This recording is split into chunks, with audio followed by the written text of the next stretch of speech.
we'll go at it at a slow burn to let the rest of the people come in. Yeah. Welcome, Jorge. Welcome, Johnny. You guys are the first. And that definitely warrants some kind of reward going forward. I'll have you guys up for most likely a one-on-one session. Definitely know that we will appreciate it. It's a learning experience for me and also for you. Great. Are you guys ready for the masterclass today? George, Johnny, since you guys are the first we hear.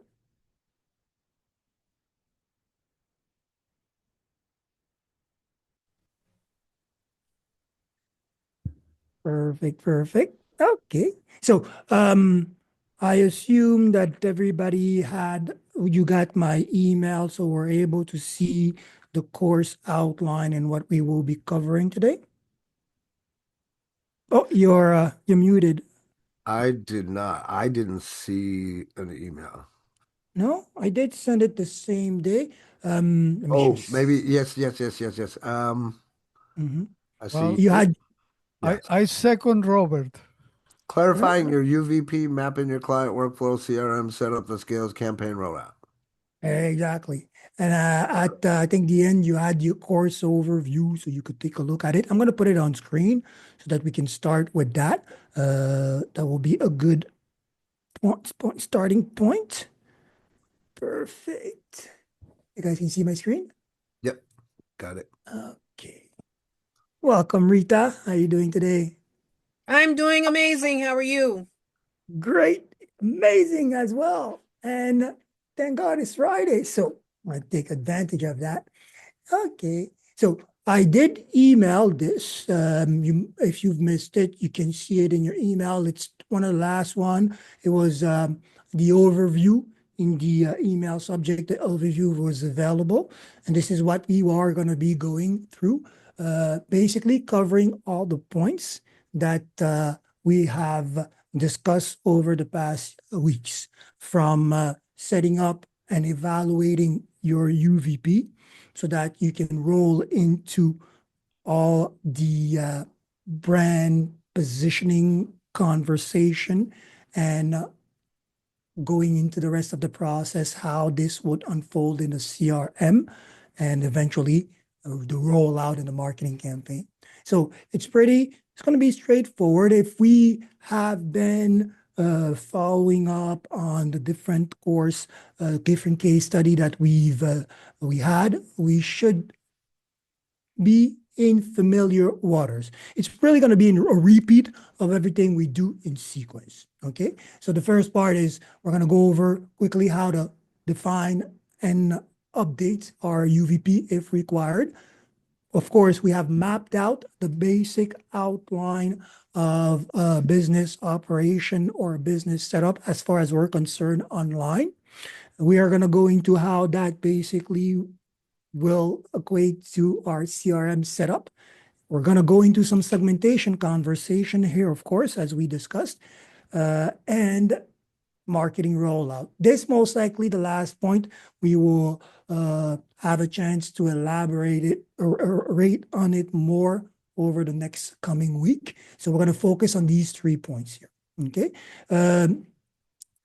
Slowly, so as a slow start, we're going to go over what again that entails in terms of your UVP in now site and how to really be prepared for to go into this CRM rollout. Okay, so we all know what UVP stands for at this point, and I hope that everybody has come with a brand evaluation with the UVP and the review that came with it.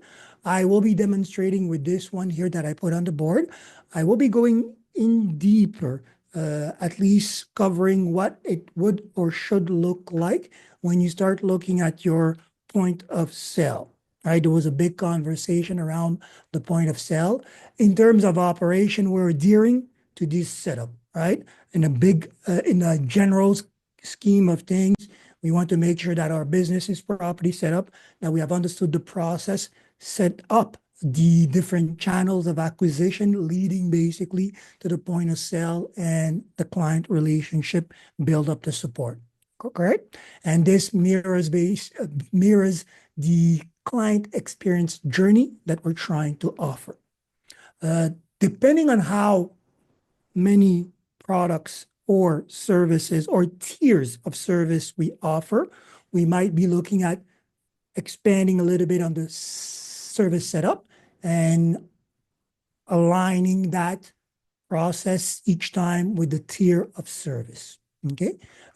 For us in Now Site, when we are starting out, we definitely want to start by making use of our business and profile.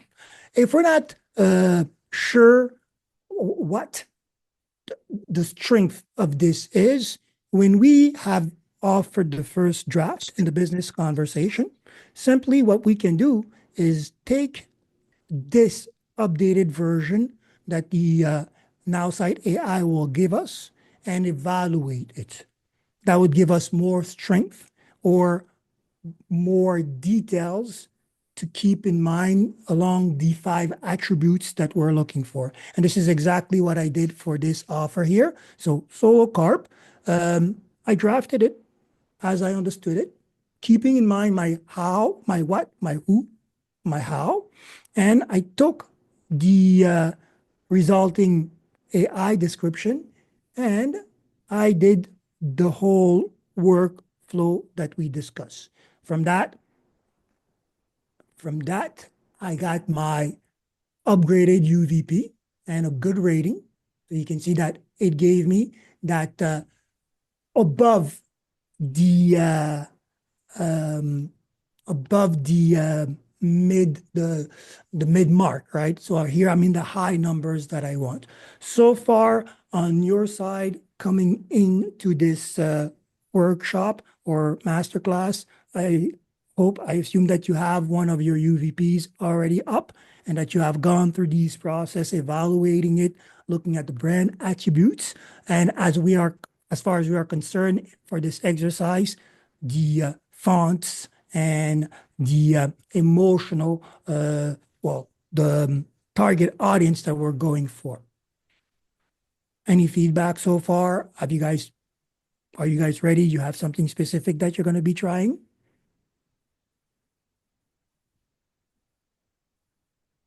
No answers, so I assume good. Okay, so same thing, brand colors and recommended fonts. One of the things also that I want to introduce here in this conversation, of course, I did the full thing. One of the things that I want to start introducing here is this POS strategy, right? What happens at the point of sale? Our business journey or operation setup is not complete without us having properly understood what we are doing here, because this is the conversion, right? Whatever point of sale you decide to use, or if you're using the point of sale tied to the CRM that your opportunity comes with, evaluate the process with the AI so that it understands or that you better understand what is happening at this point of sale that is provided to you. Otherwise, you want to start building your strategy there. Because as we discussed, it will impact everything that the client will experience throughout the journey. And it will also strengthen our process, understanding that we already have a strategy in place for the retention. Okay, I made this available in the team section. I rearranged the settings there so it's a little bit easier to navigate. So if you go to the course content, team content, sorry, you'll see that I've changed a little bit the layout. Let me just zoom out here. I changed the layout. So the first thing is the masterclass and courses, and you'll be able to see everything that we've covered for the past weeks here. Okay, so have those in mind because we will be, or you should be referring to it as we go. Okay, questions so far? Good? Straightforward? Perfect.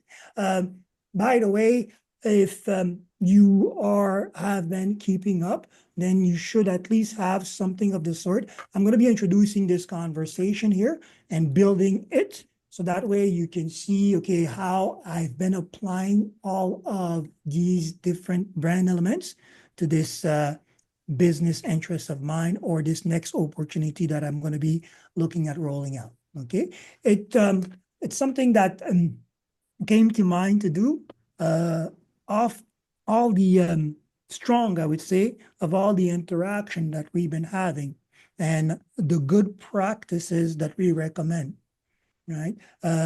When you are offering an online opportunity, it is always important to have that lead magnet or that free offer, since that starts the relationship and brings the client in a more soft, less direct sale approach. I'm going to give you something free that basically will allow you to better understand or taste the value of what is to come next.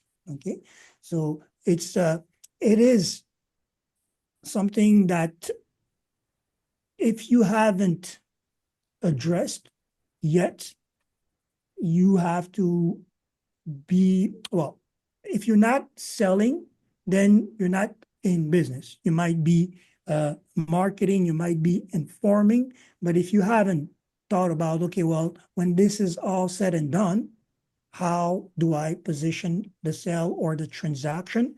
Something to keep in mind, right? Again, it's a lot easier and done when we are in the affiliate networking world, because the opportunity usually will come with that POS, with that CRM already there for you to use. Okay. In this case here, what I did is I had it evaluated out of the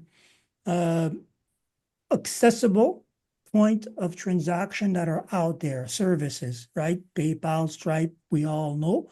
I've spoke many times about my interest in using Patreon because it has certain things that can be used.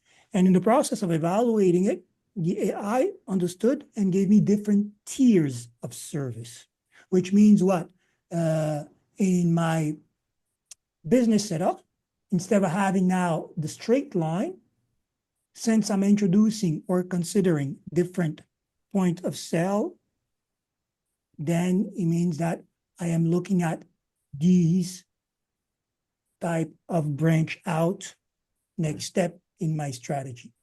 One of the interesting thing that you can do, again, it's all about asking yourself first the right question and then asking AI to give you the workaround to achieve that goal, right? And you can see here that I prompted it very simply. I'm going to be using PayPal, Stripe, and Patreon, and I would want to evaluate and give me a strategy around that. And it did. And I was pretty happy with it. Before I even prompted, however, I had thought about what these different point of sale could do for me. And I have opened an account, a free account in each one of those, looking at what exactly service access or process setup that they offer. I noticed that there is a lot of subscription-like offers that are available with Stripe. But you can see here that straightforward, it evaluated what PayPal can do as a payment gate. And coming back to the platform, this is basically, again, that word, how it looks. I'm going to be using more than one CRM. You notice that, Robert? I'm going to be using more than one CRM.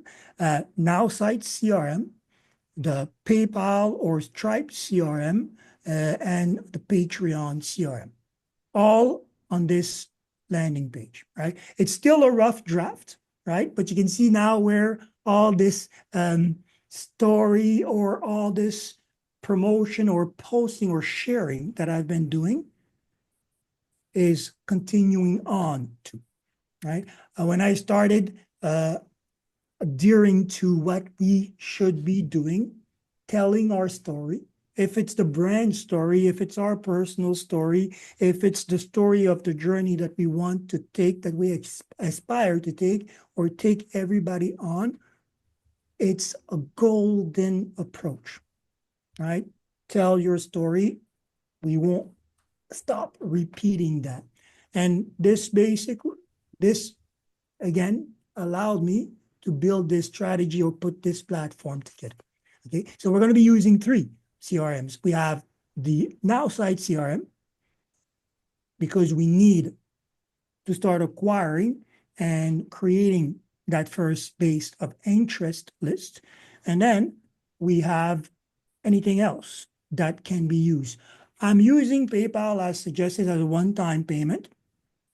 I'm talking about pre-ordering and building a package around it.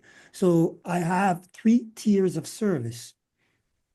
The one-time purchase of this lead magnet, this Solo Corp 30-day primer book or a guide that I thought would be interesting to share. I have also a secondary offer here with a QR code, all that provided by the payment gates. And I have this here. This is my little surprise to you, Robert. The inner circle, I'm going to create an inner core, my tribe as well. And it's important because I'm following the lead of our coach. Very important. And you can see here, there is a tier. This tier conversation that I am putting forward is right here, right? One service or one offer broken down in different tiers. So I can actually adhere to the deeper presentation or the deeper structure that we come to when we are diversifying our offers. And it's important to do so. As we understood or came to understand, choices are important for our customer base, right? What if I don't want this? What if I want more? What do you have else, right? So one offer can be extended into different tiers of service. And that technically should allow you to be more focused in the setup or the process behind.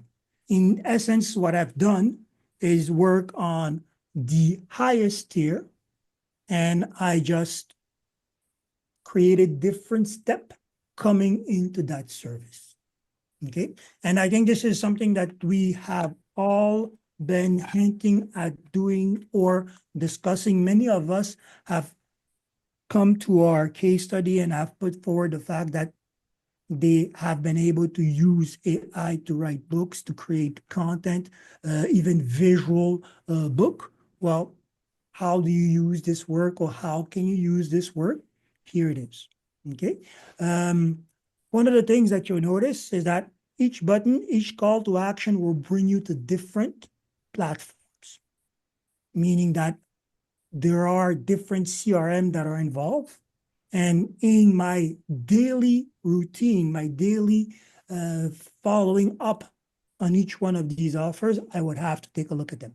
So you'll see each time you click on a button, you're going to somewhere different. Technically, just go back here. You have to pre-order here as well. So that will bring you to PayPal. And these are easy to set up. Of course, they're not finished because the product itself is not finished. Hence the conversation around the pre-sale and the value behind everything else that comes beyond the book. Pre-sale is a good way of creating anticipation, but be careful. Do not sell pre-sale things that are not complete or near completion. It's a risk, right? If you sell something, pre-sell something that you cannot follow through, well, you are affecting your brand trust, right? If you have tiers of services, make sure that every one of them will be fulfilled. Okay, so in testing this here, I haven't created the email sequence after.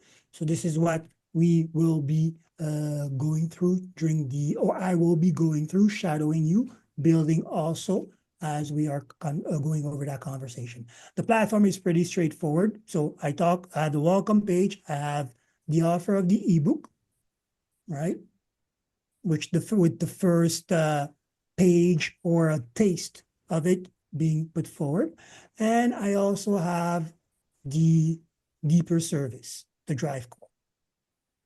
Okay, so this is technically what you should have coming in, build out this process. It's the business, it's the first two steps that we discuss, the business setup, the process setup, and the service setup.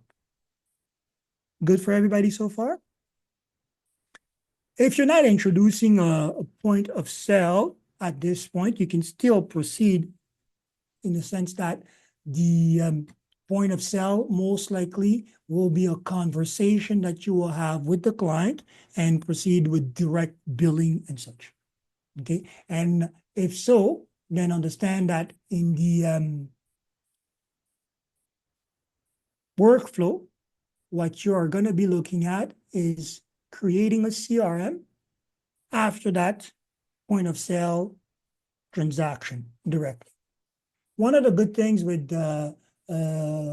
Stripe, PayPal, not sure with Patreon, I have to look into it. They have their own process of automation for the purchase and the direct client follow-up. This first invoicing and billing confirmation is built in, right? But you're definitely going to need to follow up with the first client care review or the follow-up booking offer. So far, so good? For everybody, questions? Have you? I don't have a question, I have a comment. Go ahead. I love what you're doing, and thank you for sharing the layout and all of that. And the graphic I recognized from your post and the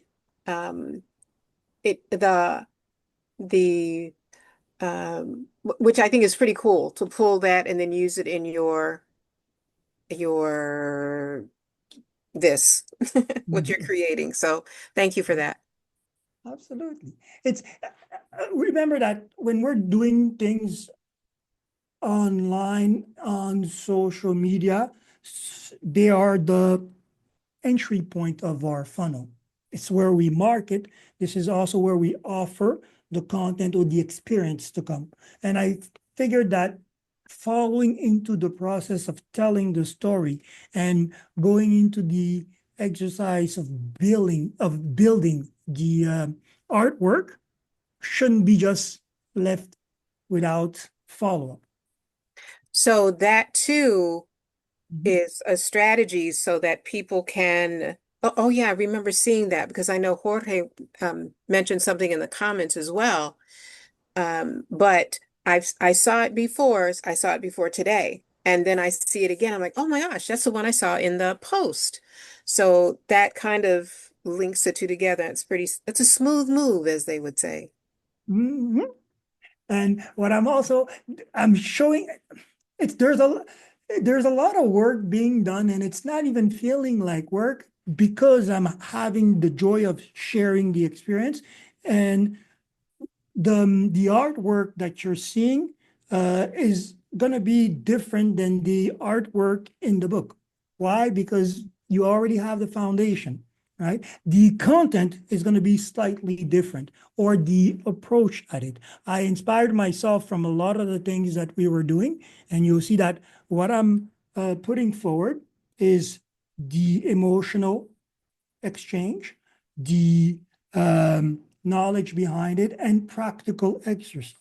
If you're going to offer a guide, if you're going to offer something that is transformative, there has to be the lesson, the theory, and then the practice, right?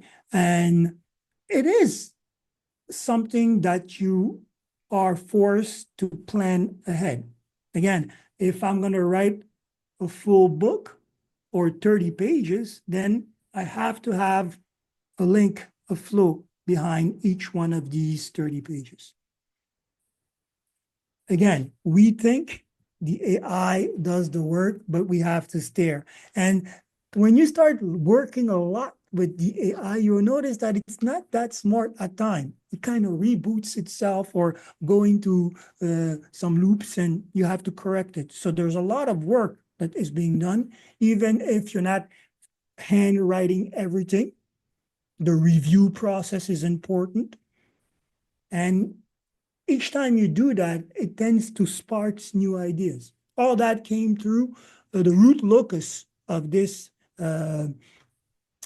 offer came from that first step at telling my story. If I'm going to tell my story, I want it to be something that is continuing. Remember that a story also can be told at different points. You can tell the story in the past, you can tell the story in the present, or you can tell the story in the future. So it is a technique that is very important to master or to understand. It can be a continuous story starting from the end, coming into the present and looking to the future. The journey. Make sense? And we're practicing that. So we have to look at, okay, well, if I'm doing it on a regular basis, how can I add to it? Right? We're at deeper strategy point. So that is something. So when it's ready, I hope you guys will enjoy from the reception or the conversation that are unfolding online and around. I think that this is something that everybody will at least want to read one time, thus those different tiers. And if you read it and you see value in it, then you're going to want to see or want to get more. And this is also should always be at the center of what we do online. If I market, there has to be an end result that I've planned and a reaction that will unfold. And that is at the core of that conversation, mapping out your step, planning out your own business journey, as well as the journey that you're taking people on. So that way you can know, okay, well, this is where I'm being successful at. This is where I am not. And ultimately, this is what I can do and build more. Right? From this simple offer, I am now going into, okay, well, how can I upsell? What other products can be, and what has been done that can be put to use in this exercise? Right? Strategy is so fundamental to any business. And most business that stall have not outlined proper strategy or have not been able to adapt their strategy to what is happening on the field. So always keep in mind what is happening in the environment that you are. Understand also your audience, because all this is vis-a-vis of the audience. Will the audience react positively to this? Yes. Okay. How can I profit from that experience, or how can I make this experience or this work profitable for me? So very important to keep that in mind. And all these conversations that we're having should be planting seeds that we can build on. And this is also why I'm always so always hammering the fact that you need, or at least I make sure that I scale the product or scale the process properly. If I know where I want to go, that's great. It allows me to reverse engineer all the steps, but I need to focus on the first one, and then the second one, and then the third one. Often enough, the issue is that we project ourselves too far in the future and start forgetting the first step to take, or rushing through these steps and reaching the goal, but not really being secure in what we are doing, force us to come back. So being efficient or efficient is the goal now. It's a new word also that I picked up. You can be said, it's spoken differently in French. Yeah, efficace et efficient. So what would be the English word for efficace? Like efficient, but there's efficiency. There's a C in there. But keep in mind, one is about understanding and mapping out your logic. The other one is making sure that everything is done without any waste of time or of process or extra step that are not required. Okay, so really and truly, I insist on that. Go to the setup of your business process properly, step by step. Even go as far as testing is. This won't be rolled out until I actually go and test all the tiers myself, down to the reaction on the reaction across the CRM. Okay. One of the good things also that you can do, or that you should do, when you're evaluating your statement, when you're evaluating all those, well, you're going to ask the AI as well. Okay. Well, the email strategy behind each one of these points. Very important. If I have a free offer, what is the email strategy behind that? And remember, what that equates is, what that equates to is here. What happens here? I have a free offer. What happens at the point of sale and what happens after? Especially if service 1 is meant to bring you into service 2 and then service 3. That's important. So email strategy. And this is where we start working into now. Right? Here, what I did, same thing. I asked, okay, well, I have the now site CRM, and obviously I now have these different point of sales that I want to use, that I want to bring into this process. Right? Use the AI. I have the right question. I have my business process set up. I know where I want to take the client. Now I need to understand what are the best recommendations depending on the tool. This is important in the sense that it prepares you before you actually go and start doing the work in those different softwares or a point of sales or CRM. Okay, and it helps you understand what to expect. Okay, so here it was give me a few things. This is a rough draft, so there's things that I will keep, there's things that I will remove. But one of the interesting things that it helped me do is my email sequence.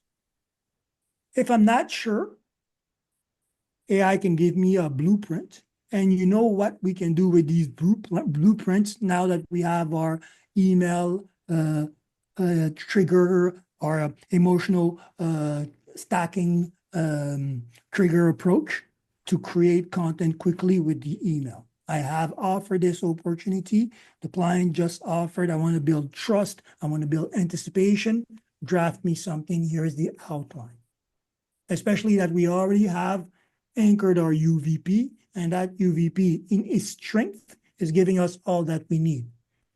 Proper audience targeting, proper offer positioning, and proper service rollout or hint at a service rollout.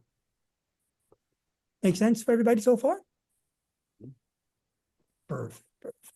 So on your side, before I go forward, because I've been talking and presenting my work, showing that I've been going over these steps, who wants to step up, show what they have done, so we can go over questions, at least leading up to this stage. I have my UVP, check. I put it into now site, check. It gave me something. If I wasn't sure about it, I took it to AI. It can be within Now Site or outside, whatever AI tool you're comfortable using it. Although we do recommend keeping it in Now Site so that everything remains in that same space. So you have the evaluation, and from there, you're going to roll out your first asset. And as we understood, these assets are not complete without our call to action. And these call to action are meant to bring the client to us or bring the client to the expected point of sale to complete the transaction. Check for everybody. We all have that. Yeah. No, you don't? Okay. I didn't realize I was unmuted here, but I don't have mine completed to the extent that you do. Mhm. But as you saw, I do have my booklet, my covers, and I'm still on the fence about the whole chameleon. I Why? It's great. don't know. I don't know. I like it. I think that I don't know. No, I'm still kind of on the fence about it. Unless I get the right chameleon, you know? Well, give him the attributes that make him the right one. The chameleon is something that hits home for the simple fact that we have to be jack of all trades as network marketer. We have to be jack of all trades. Being able to wear different hats, for me, equates to wearing different suits, equates to changing your color, shifting your skills. And in that perspective, the chameleon works fine. The most important for us is to remain agile, right? Again, most business in this age that will fail, it's not for lack of trying. Often enough, it's either they didn't evaluate their business offer or roll out properly, or simply they weren't able to adapt to the technology. Certain companies, famous companies, are hallmark for these fallouts. HMV, right? They were the master when CDs, vinyls, cassette were in. They were the dominant force in the business of music distribution. When this shifted to streaming, HMV fell through the gap. Who remembers Kodak and I think Polaroid as well, those shake things? Well, they're not the company that you think of when you think photos now. Everything has gone numeric, cost effective. I came into photography when you still had these the films that you had to buy, put, shoot, and then send it to the developer that have the proper products and such to treat the film. Even movies as well. I took a class in cinematic creation, and it was the same thing. Everything was on film. So you had to have this black room to wash it. When the digital world came about, well, all the companies that didn't change their products weren't able to scale into this environment. Okay, so being very aware of your market, of your audience, and of the shifts in technology. If your offer is technology based or your rollout is based on technological tools that are out there, you got to be very aware of that. Same goes for us in this conversation that we're having. With all these AIs that are out there, with all these point of sale that are out there, we have to be aware of that so that we can properly scale our approach.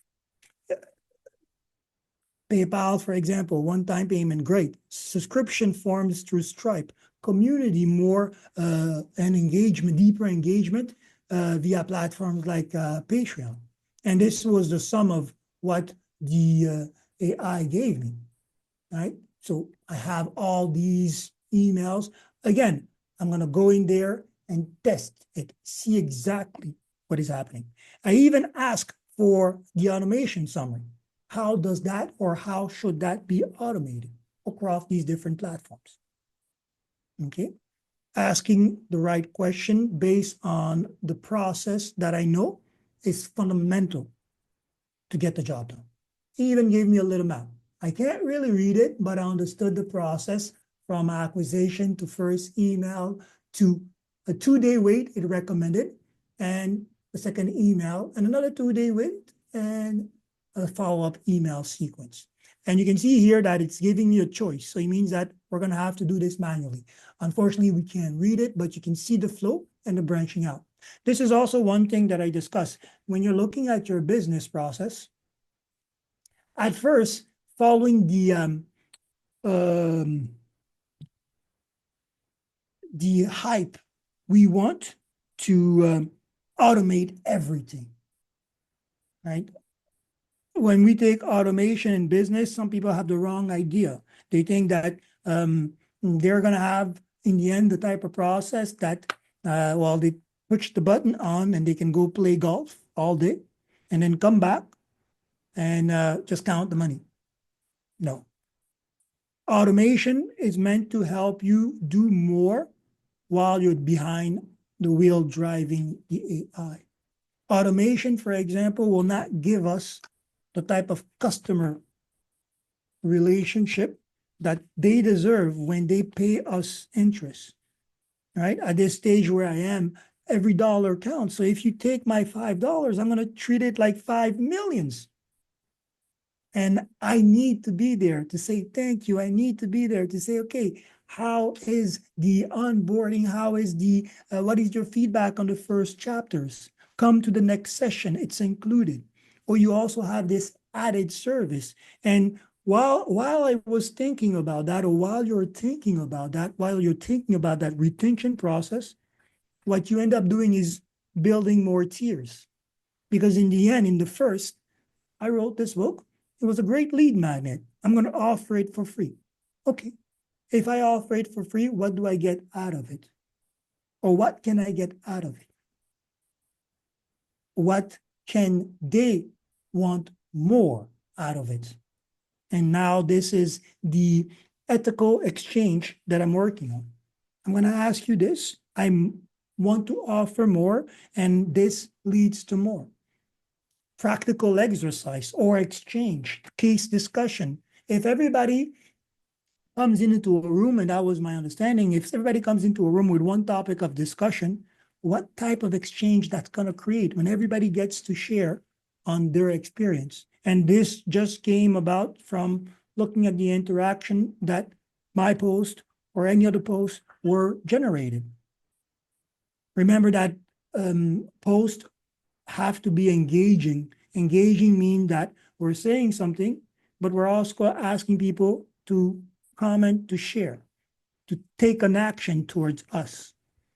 That CTA, even in the post, has to be there. It's not, CTA is not just a matter of what's happening on the website. It's all through the process. What do I tell you to do when we are first meeting in the journey, right? What am I telling you to do? Where am I sending you to close the deal, right? Where do you go for help? Where do I go to see everybody, the other users? And what is the incentive that I have to share this with others? And remember, when we were talking about the prospect journey, these were the questions that were being asked, right? What am I doing here? Where am I closing this deal? Okay, what are they expecting after, and what am I offering after? Make sure to think about it. Make sure to line it up. And once it's on the board, it's easier to optimize. And it doesn't have to be perfect. Actually, it's never going to be perfect the first time. And if it is something near perfection the first time, then it means that as you work on it, it's not going to, the value is not going to depreciate. Your work is just going to go up to, well, God level, for example. You know, when people are playing those video games and they want to power up, they keep powering up. Well, that's the case. Our journey is a power up journey. Each fold, each adversity, each difficulty is not meant to break us down or to stop us. It's meant to elevate us, to have us gain more strength, more momentum. I'm like to talk about it like saying leveling up, beating the boss, becoming the boss. Be like even did you see Kung Fu what was it called? It was Kung Fury, this story about somebody who doesn't know anything about martial art and in the end ends up becoming the master of all the dominant No, but I teachers. did watch the new Karate Kid movie last night. In fact, Oh, I gotta go check that one. Feedback, is it good? yes, yes, definitely That's worth a it. sorry.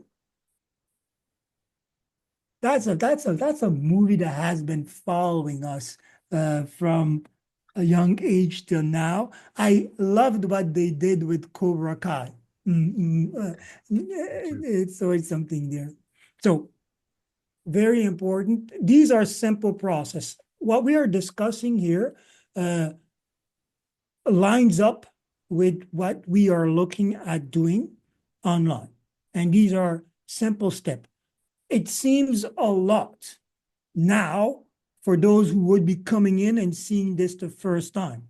But for us who have been discussing these different points, have been taking this journey, have been looking at these documents, it's just everything should be coming together.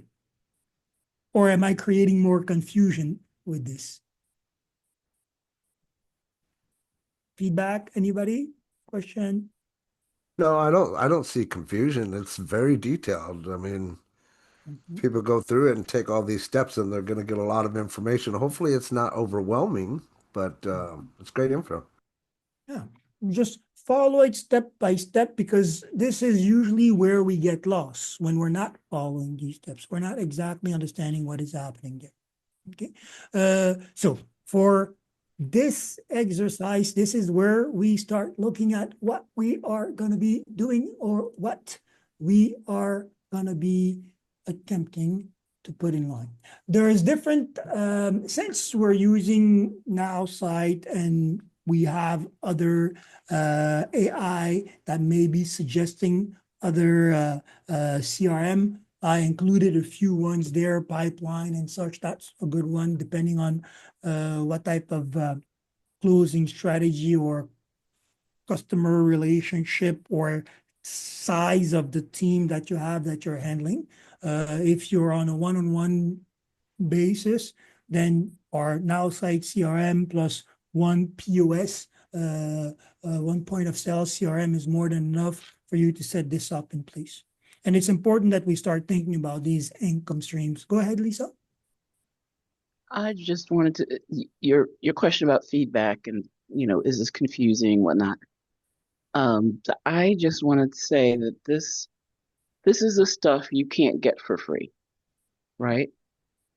This is the stuff I pay $100 a month for one of my communities where we get, inside quote unquote insider training, not trading, training. And it takes every bit of this detail to set it up front. But then once you set it up, then it's magic, right? So just it's worth it to listen to every video, just pause and you know go back and which button did he click or what was that prompt or and I can tell you in making apps, I made an app for a walking tour for a friend of mine who went to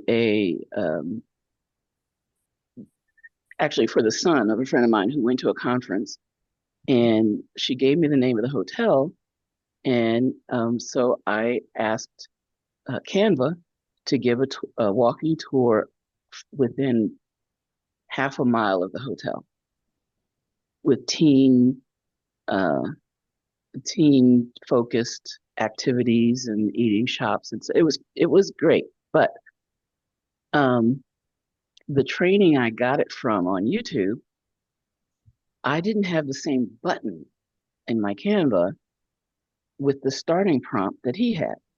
So I had to do a screenshot.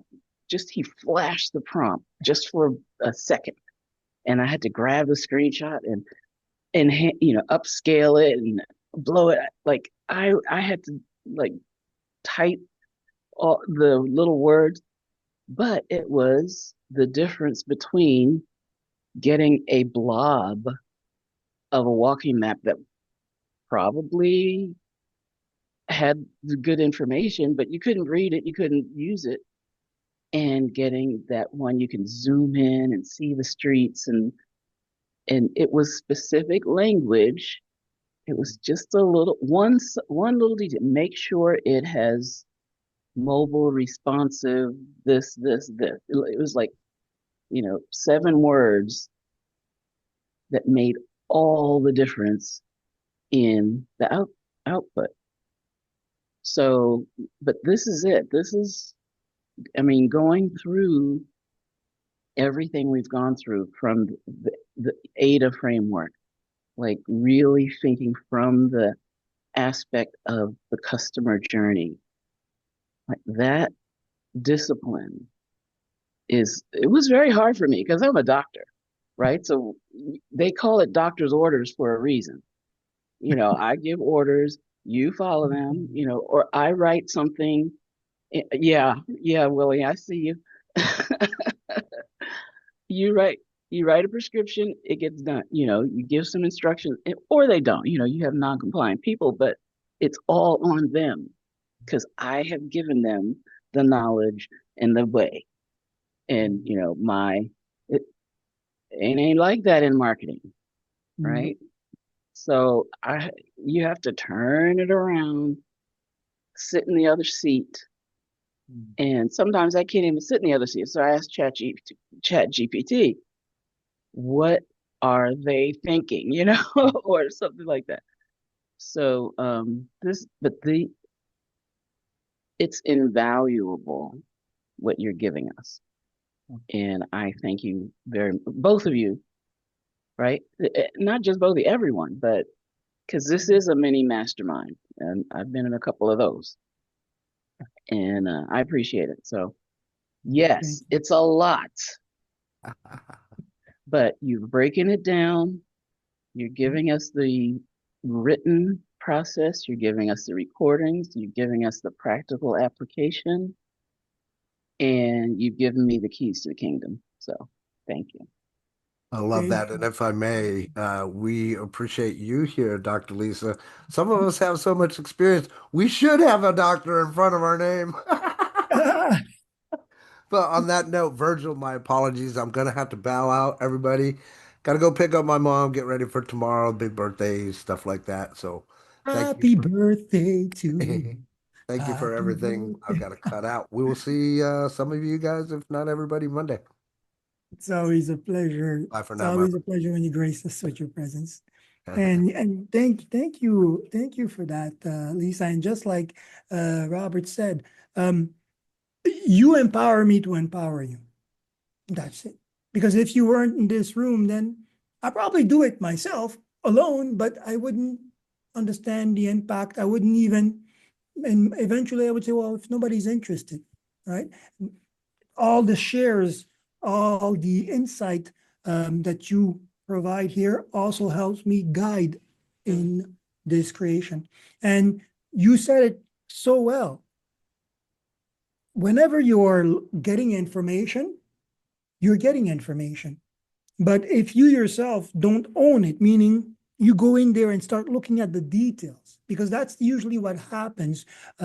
Even at my level, as much as I'm trying to do to give you, to break everything down, there are certain things that I will do instinctively, not taking the time to break down. Okay, this is how it should be explained for the person that's going to receive it. You said something also that's very important. We have to understand that when we're interacting with a customer, we're not interacting from a point of authority. That's the thing, right? Doctors, boss, teachers usually will interact from a point of authority. I have the knowledge. I'm giving you the solution. It's on you to try it. It's on you to live through it And if you are not sure, well, come back and I'll give you again the orders. But in the realm of coaching, and that was one of the conversation that I had with a client, the difference between a coach and a doctor is that the coach steps into the field with you, right? He has to have lived the experience so that he can share it with you. And having lived the experience makes him think in your shoes. And that's very important. This even more so becomes important with AI in the race with us. Right? I can get all the information I want from AI. Okay, great. But I can't get the same coaching, the same passion when I'm dealing with somebody who understands what I'm asking. You must have felt it these days when I speak. If you should see my conversation, I'm gonna have to end up giving AIs many names because I have many AIs as well. And just like Robert, he has Luna now, right? And you build a certain familiarity with your AI, but you know that it's not a person. It doesn't have the same energy in the interaction. It can be very fun. My AI is, oh bro, you all this for nothing when it has me waiting and then gives me something that I don't. I'm like, bro, all this? Oh, sorry, bro. Yeah, you're right. And we have these conversations, right? Sometimes even the AI needs responses trying to negotiate me down. I'm like, no, that doesn't work, right? So you build that. And what am I doing here? What are we doing? Is looking to come back into that direct human relationship. Because these are the type of interaction that you have with your peers. Oh, yeah, no, I'm not, no, you're this, okay, this is great. Oh, no, this is not great. Try again. Oh, you can do better, right? And this is the nature of who we are. We're social. Man is a social animal, right? Very few of us can thrive alone as hermits. And even when we do, we tend to come back to rejuvenate ourselves in the community, and then we go as lone wolf again. But we cannot survive without a community. Same thing, we are social people. We have to think about our client base, our audience base, as our community. We have to be in their seat. It's the only way you can actually properly map out objection handling. Because, yeah, the products will have its guideline, right? But the customer has his own guideline as well. So you have to match those. Okay, this is what the product does. This is what the client expects. And this is where the Q&As will bring it together. This is where the service brings it together. This is where I interact and bring this together. And this is why when it's properly crafted, every UVP is unique. We forget that when we're often enough people are looking, oh, what is my unique? You are the uniqueness in the positioning of this value. You putting that phrase or that concise or that high rated statement on the board is just you getting closer to the understanding of what you're going to do. But the value, the uniqueness of the interaction that the clients will feel is through the experience that they will get with you, the interaction. Okay, so let's not forget that UVP is one thing, but the true value, the true uniqueness in the operation is us, how we provide that conversation, how we deliver the mentorship, how we deliver the service. Right? And believe me, when I do it this, I'm asking myself, if I was in school, how would this need to be presented so I could take it away and start practicing it? Right. This is, if you notice, when I came into the service, the very first time I did this, and I'm like, okay, after my first session as a green, I was like, hi, I'm going to have some documents there because I can tell them stuff, but I need myself to read it to follow it sometimes. So I'm pretty sure that everybody I tell stuff to will need that documentation. And when you go into building documentation, you're right there into building the process. You're right there into rendering the service as well. So it's not a lost exercise, guys. Strategize. Sit, think, plan with your AI. I would have said sit, think, write things down, proofread it, spell check it, but we don't need to do all that. I know. We don't need to do all that. But Sit. what the difference Yeah. is between accumulating knowledge, mastering knowledge, and transferring knowledge. Like, Big difference. I know a lot of people that are really smart in their areas, but they can't teach worth doodle. I remember back in my math days, there was these students, they were always acing the tests. And I was like, okay, well, how you guys are doing this? Can you explain this? And each time they would try to explain, they would fall into a sort of an automation mode. And I was like, well, you didn't really explain it. He goes, no, that's how you do it. I said, yeah, but do you understand what you're doing or you're just doing it? He goes, look, I memorize everything by heart so that when I come in here, I'm just delivering. I'm like, well, do you understand what you're doing? Because I want to understand. I just don't want to repeat the exercise. But they gave you these theorems, these dogmas that you have to apply, and they just apply it. I'm like, okay, well, what does that mean? That was my big problem. It's not that I couldn't understand. It's like I wasn't willing to just memorize everything and regurgitate things and call it a day. Right? And this is the most important part. This is where AI has brought us to. Great tool. It does great work, but it's forcing you to do the thinking, especially if you're going there trying to achieve things. Otherwise, you're going to get a lot of information. It's going to give you a lot of information. And you're going to be back at square one because in the end, funny enough, all that information is in your head. If you ask AI to do something and it does it and you understand it, it just made sense of what you had in your head. If it wasn't in your head, for you to be able to actually own it, you have to put it in your head, just like you said. Oh, this guy said this, but when I went and practiced it, the first part of owning the lesson, I noticed that, well, there were some missing steps. Whether it's done purposely or naturally or instinctively, you recognize, oh, well, this guy, well, he did this very quick, but didn't necessarily explain it. Or I didn't catch it properly. I need to go back to it. Step by step. Remember, we're just like in a kid with a whole bunch of Legos and we're in that room. How do we put these pieces together? All these pieces are functional on their own. They work. And even when you start piling up together, they will fit together. But are they building the process that you need to put in place? Are you putting forward the relationship and the exchanges that the clients are looking for? Go ahead, Rita. Okay, you just hit a nerve. I have the Legos and I have to put them in order. So I did use I wanted to share. Go ahead. It's not going to look like what Coach Lisa's look like, Dr. Lisa, but this is my journey. So I don't want you to think that I'm not doing anything. I am absorbing and taking the fire hose method, and then going, okay, what do you have already? So I'm going to share with you what I've done basically in Chat GPT and what my journey looked like. So let me do a share screen. And let's see.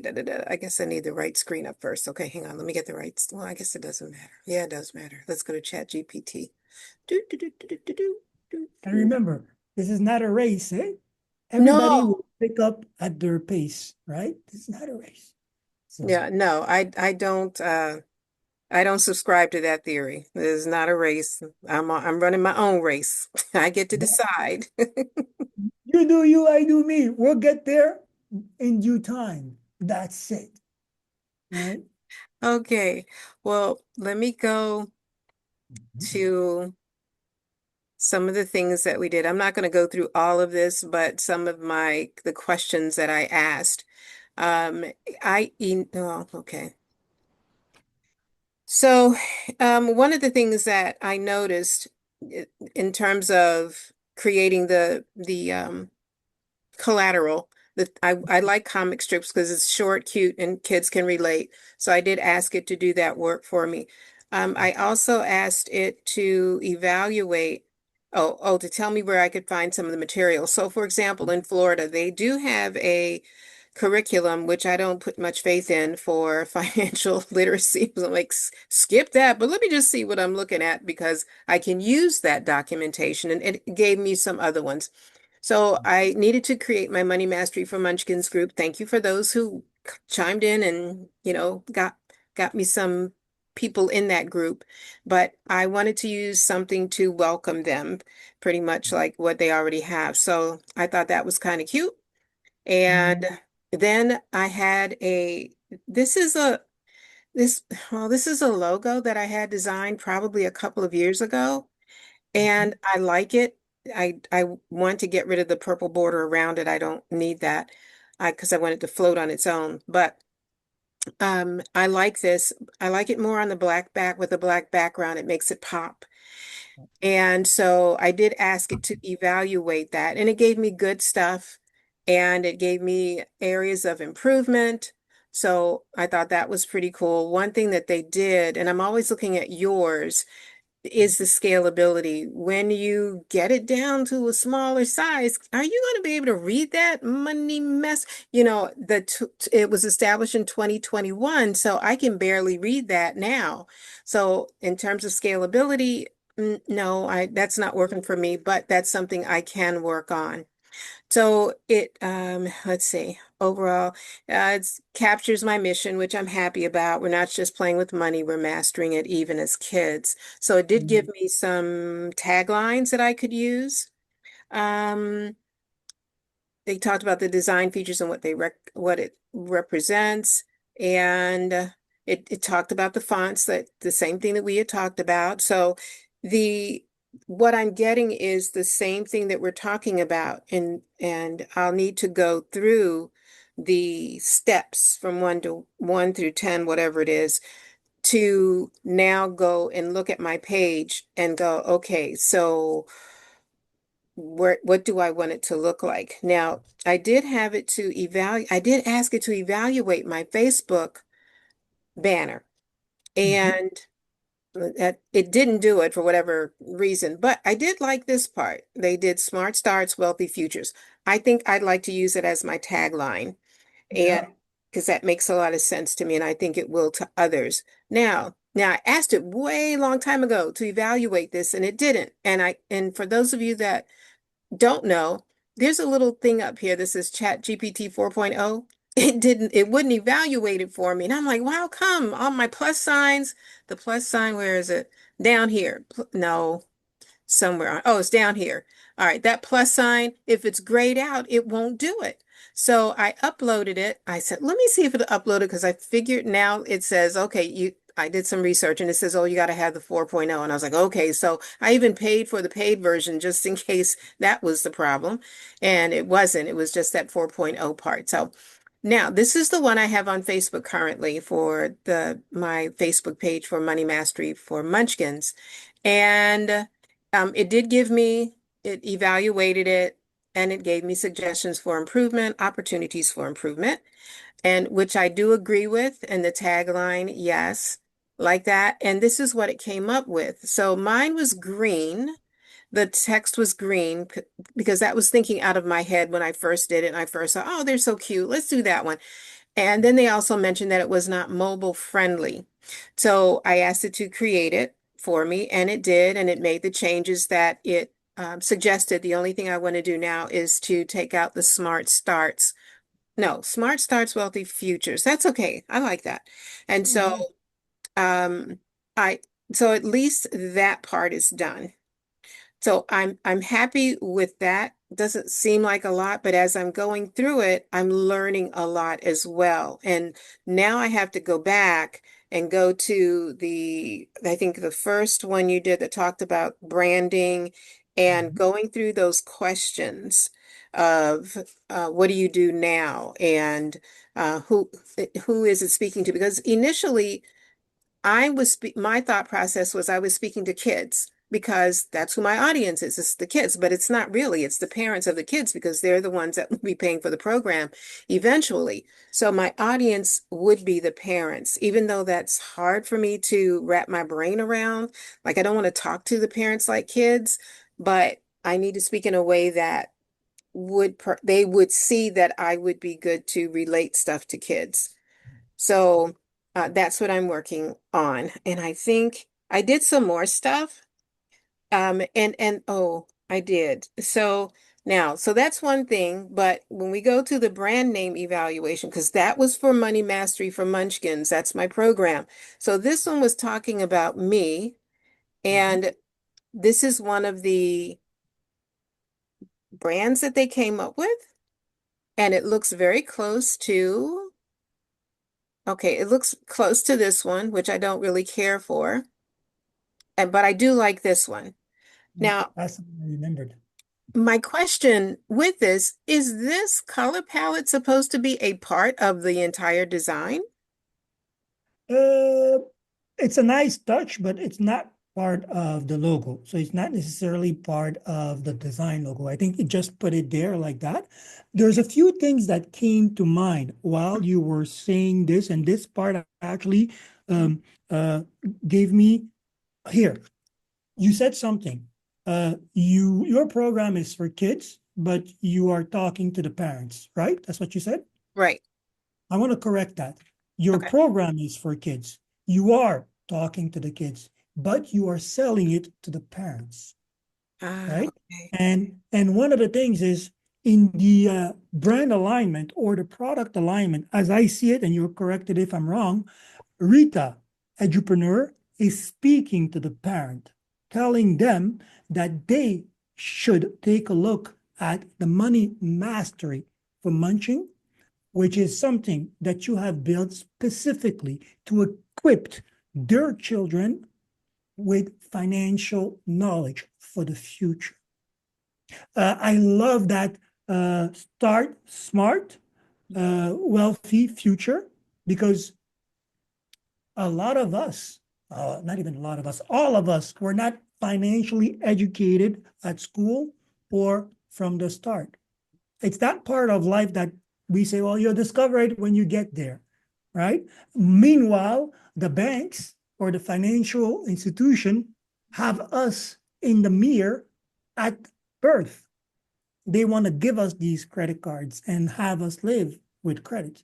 When each time you speak about it, I'm like, oh, if I could have just taken that course when I was, a munchkins myself, I would have managed my money a lot better.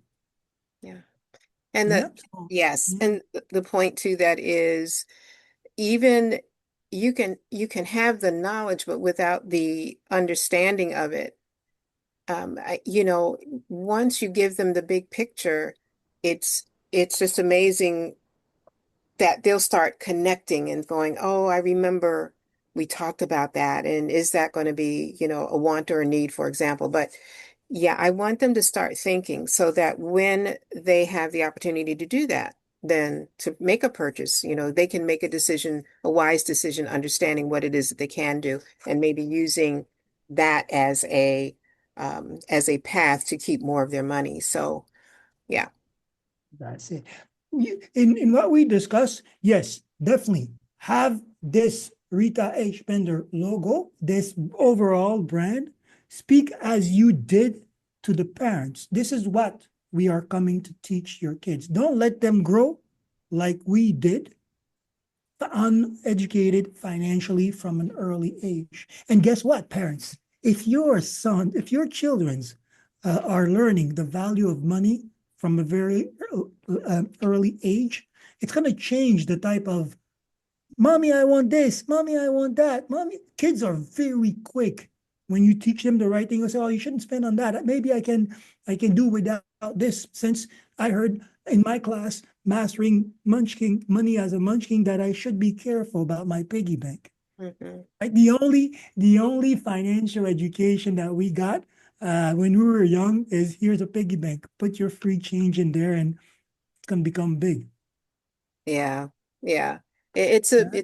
it's amazing once you start breaking everything down, even like Warren Buffett, he uses credit, but he uses it to his advantage, i.e., they hate him. He has credit cards, but he pays them off. That's one thing. But he also understands that if you do have a card that you can get another card that offers 0% interest, for example, and transfer that, pay that off within that time frame, and then you're not paying any interest at all. So that's why they don't like him, but he's very learned man. But yeah, you gotta learn how to use it and not let it use you. Absolutely. Yeah. Because we are introduced to credit, but never thought about interest, right? And that's the thing. Credit is not something that you accumulate. You can only use your credit card when you know that within the payment time, you will cover that. And also that you're not overspending. Oh man, financial. What part of my experience was in the banking world, 11 years of it, and I only really started understanding what is the money world when you were in those institutions. Then you understand the different things that are done to you as a kid without even knowing. It's like even the idea of student loans and going to the university with these credit cards, student cards, they understand exactly what they are doing. They understand Absolutely. exactly. They're giving you a loaded gun while you're going into a shooting range and tell you, hey, don't shoot. They know. You're giving students that have not been properly financially educated tools to get in debt without letting them know the outcome of that debt or that over. And imagine if they came in to university with the mastery as mentioned, like, hey, I'm going to take that card, I'm going to put it in my drawer, I'm only going to pull it out in case of emergency, real emergency. Not, well, there's a promotion, these shoes are 2 for 1, that's an emergency, right? So it's so important. I love what you're doing. I can't wait to see the outcome of this. And it's probably something that I'm going to recommend to my nephew as well. I had an experience with my nephew. He's now 19, but when he was it was about four or five, very young still, we were having a barbecue, and he came to me and he was like, "Uncle, man, how much dollar does it take to make $1?" And I'm like, "Kid, you don't know what kind of question you just asked. That's like you're either a genius or because this is investment conversation. This is money talk. This is entrepreneurship that is coming." And he came in with a real sense of like, man, uncle, how many dollars does it take to make $1? I'm like, wow. Keep asking yourself these questions. Keep thinking in that way. I tried explaining to him, and even me, I was like, oh, I realized I wasn't really financially educated. I knew business, but that question and how to break it down to a kid was like, oh, right. And imagine 20 years from now with still that same line of reasoning. How much did I invest to get back? What am I investing on? Myself, my future, these toys, these clothes. What am I getting back? How am I using money? And it boils down to the same thing in this day and age. We have this powerful tool, AI. How are we using it to get a return on our investment, which is time, which is application, which is knowledge, which is passion? We do the thinking, it does the work. We have to think, right? Same thing with the money. Investing is you do the thinking and you let the money work for you, but you have to invest it in the right way. Yeah, I can't wait to see your program. It's definitely something, it's a gift for the future, especially that, again, everybody here can attest. When did we start really learning about the transactional nature of life, about money? In this real essence, what it is, what it does for us, what subjugation it can create, or what liberation it can do. How do we use this tool? Mhm. And in our case, how do we teach others to gain Yeah. in that knowledge? All you have to do is look at that debt, what is it, the world debt clock? That's scary right there. It's always going up. I never see it going down. So we don't have to be a part of that. And if we teach and they allow themselves to connect those dots as they're going through life, those things will be like, oh, I remember we talked about that. So that's the hope. I do have a website, but I don't like it. And I'll have to revamp and change the color. So that's the next thing that I'll be doing because I really like what they created for the Facebook page. But I want to recreate it also for the banner page for the website as well. So I'm just going to go in and revamp. And I did get your link from what you shared with us today. And I do like that setup because it's very clean. And it's very simple and it gives me a pattern or a path. Go, okay, that's what he was talking about. So, okay, I like that because I can use that. Or if I was looking at Dr. Lisa's, for example, and I saw what she was doing too, and I was like, okay, that makes a lot of sense. So I can grab different features that help me to see it better based on the information that we have already received. And as I'm going through, then I can always, go back and listen to the videos, and I'll have my paperwork in front of me and make sure I've dotted all my T's and crossing my I's. But I just jumped out there to be messy to do it anyway. I don't care, at the time I did it, but now that I know better, I can do better. So I will be revamping, but thank you so much. I have to reiterate with what Dr. Lisa was saying as well, that this information, it is priceless. It is priceless. And I see what you're doing. That growth for me helps me. Yep, Dr. Lisa's got that background. She's got a lot of background information. She's got a lot of stuff in that wonderful head of hers, that wonderful pink brain. But I don't have all that stuff. And so I'm ingesting. I'm taking it in. And then as I start working with it, and I say, oh, okay, that's how they did that. All right, so let me try that and see what comes up. And then I can go back and go through. And with those terminologies and all the words, it makes a lot of sense. But it'll take me a minute to get through things, but I know that I will, and I know that I can, because that's my journey. It's not everybody's journey, but it's mine. And I embrace it and I understand that and I know how I have to see things. So um, I don't think that I'm not doing, I am doing, but I'm kind of going at my pace of what I understand, what I can grasp, what I need to go back over and go, okay, because I understood what Dr. Lisa said about the coding that she picked up. She grabbed the coding, she knew enough to go in there and change whatever she needed to change. And so then she could make her app better. So, I'm listening to that because at some point I probably might need that. I'm going to make an app for my Munchkin people. So, all of that stuff makes makes a lot of sense to me. So, it is a process for me, and I don't care where anybody is. It's your process, and I'm not on your path. I'm not on your journey, but I will get there. But I Well, do so appreciate. Thank you. that is actually the meaning behind that core drive, right? Everybody has a core. This is how I learn. This is how I advance.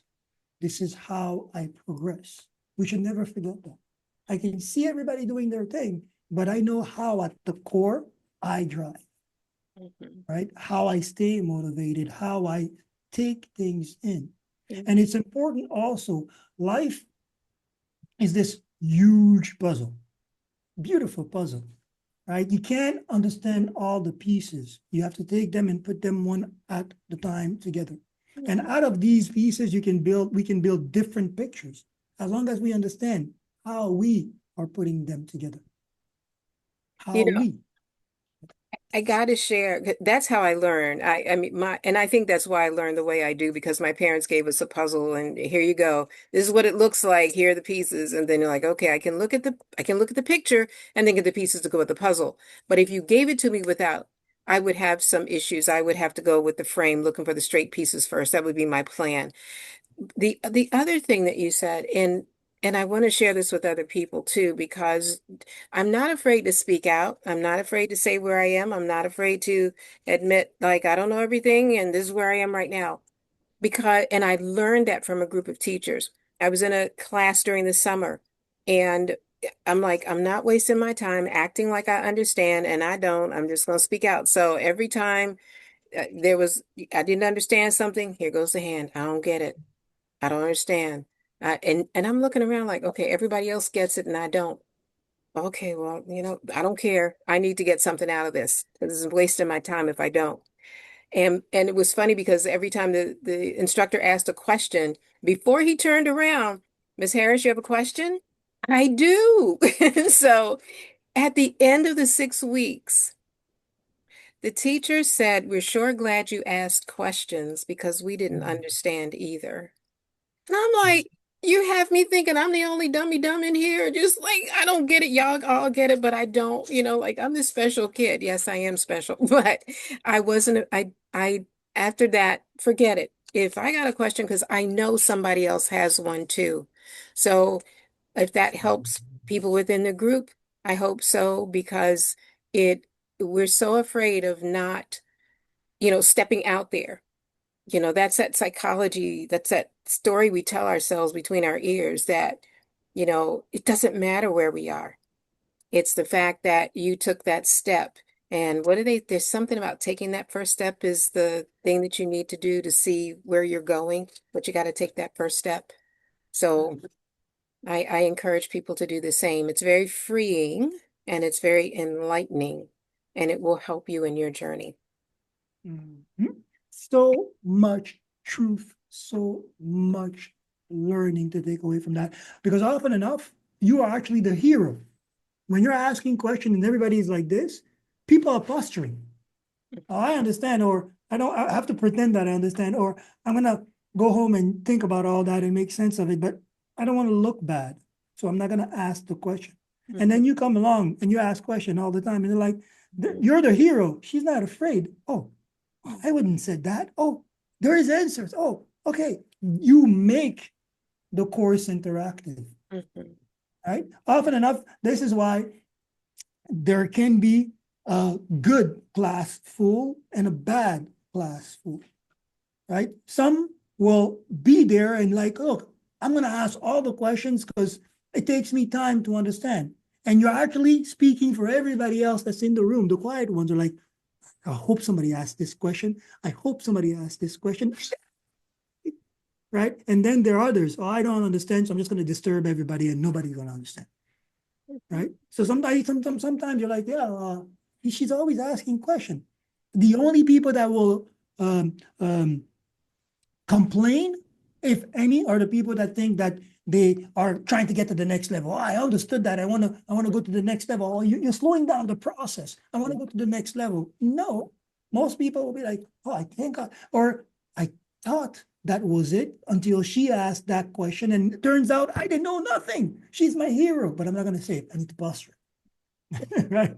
So go, go ahead. And one thing is, this is the power behind um, not being afraid to be who you are, right? Some people will say, well, I mean, he's not ashamed. And because he's not ashamed, they can't reach, right? Everything that I'm going to say is just going to take it as a joke. There's no point in being criticism. There's no point. If you make, and this is one of the greatest advice I followed myself, is that if you make your weakness your strength, they can use that against you, right? If you make your weakness your strength, they can use that against you. Point blank. As it is, they'll come to admire your boldness. I wouldn't do that if I were you. Wow. Well, what are people going to think? Okay. And then people end up thinking good things about you, like, why are they thinking good things about you? He was acting like, okay, I wouldn't do that. People get trapped in their fears when they see you living out yours. So yeah, if you are afraid of something, if you feel like this is your, I made my handicap my power. At one point, I was hiding it. I'm like, I don't want to write because people are going to see that I can't write too good, right? Or I keep messing things up. And then I was like, well, this is how I am. But this is what is the result of this greater creativity, great insight in things. I don't need to write things to understand them. And when I do write them, yeah, it takes a little bit more time, but guess what? It etches it into my DNA. So it becomes my strength. Then it's my superpower. And then anybody that says, oh, I am like, turn this in your superpower. Make it a great motivator. Same thing. If when fear is in front of you, you tend to stall and wait. But if fear is the signal to move forward, then how powerful do you become? Instead of running away, because flight or fright, that's what they say. You see something, fright, run away, or flight. It gives you wing, and you're like, okay, let's see this unfold. Let's see where this goes. And to be honest, this is the underlining story behind all my posts right now. It's this journey into the unknown. New box of surprise. Every day is a new surprise. I think Lisa had her hand, and then I'll take Johnny. I just wanted to make sure you saw that Keisha was trying to come in. So Oh, you yeah. got it. She's Perfect. here. And I think she came in right at the right second. Yes. Absolutely, because in fight or flight, I choose fight 90% of the time. Sorry, you said? I said in fight or flight, I choose the fight 90% of the time. That's it. Let me take that leap and see where I land. And that's going to be a learning experience through adversity. Go ahead, Johnny. You had your hand up. Yes, Virgil. I was just thinking maybe I must opt in into your the course that you just the core that you just advertised. If it has been rolled out already, because I am a slow learner, I need special attention. I saw even in that class I actually understand, and then I go and try and do stuff, and then I find that like now I don't know where I saved what. So when I don't know if I can share the screen. I was doing something. Sure. If I know how to share a screen, that's Well, guess what? After today, you will, because you took that step, right? You're let gonna go me to that just mechanic. check. How do I share now? Okay. You should have a button that has an arrow. And when you click on it, it's going to pop up, and then it will have different screens, the ones that you have open, and you have you select one and confirm. And that will bring that in full view for everybody. Mhm. Yeah. Do you have your Zoom fully expanded so that all the options can appear at the bottom? It makes it easier. I've clicked on what the work I did. It is on my screen, but how to share it, that's something I'm not sure of now. Okay. So go back to the Zoom. Open the Zoom in full screen so you can see nothing but Zoom, not your screen. So that way, at the bottom, you'll see all the icons, like the mic icon, the turn the camera off icon. You see those?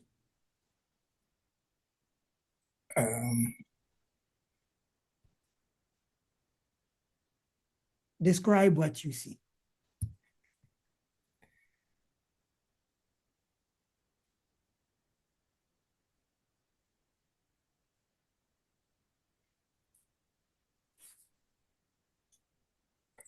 And yes, the core, I'm gonna finalize it in the next, we'll say week, and then I'll roll it out. So give me another week or so, and yeah, we'll start the process, and you'll be able to have. Yeah, it's just a pity that I now cannot share my screen. No worries, you're gonna get there step by step. Okay. Make sure, like I said, expand the full zoom so that it takes your screen. So that way you can see the options.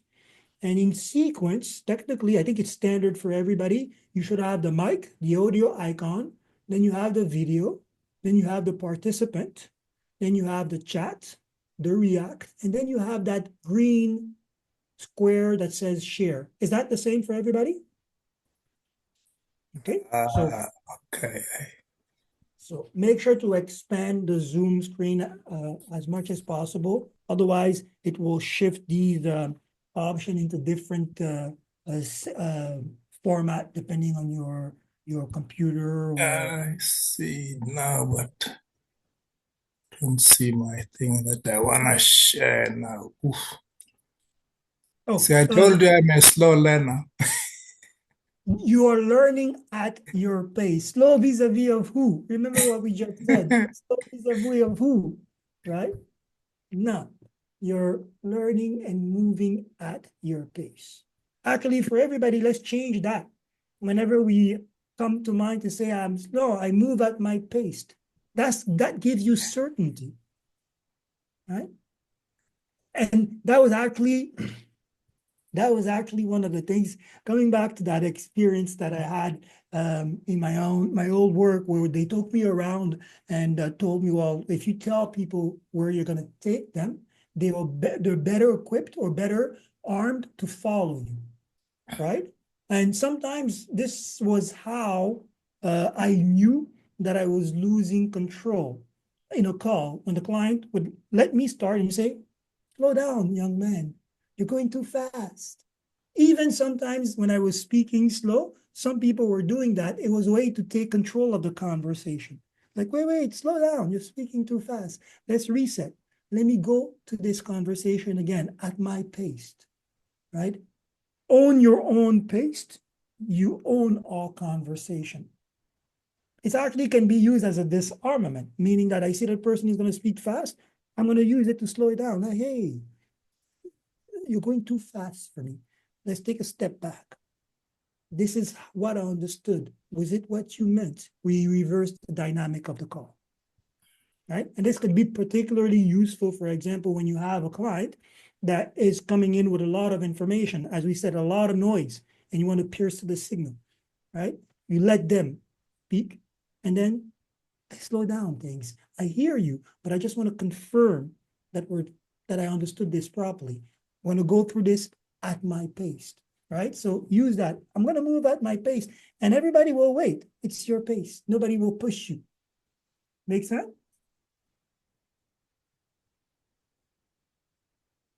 And you see, even Albert Einstein said it, a slow learner, a genius. Because guess what? You take your time and you don't have to learn it again and again and again. Once you went through the journey, you're strong in that understanding. Go ahead, Lisa. I might be able to help you, Johnny, or help Johnny Yeah, go with ahead. a couple of screenshots.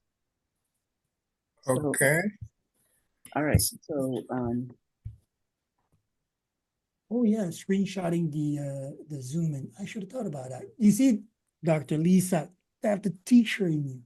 Very, oh wow, you even made arrows and everything. What? yeah. I love it. So, step one, you click on this arrow at the bottom, right? Okay.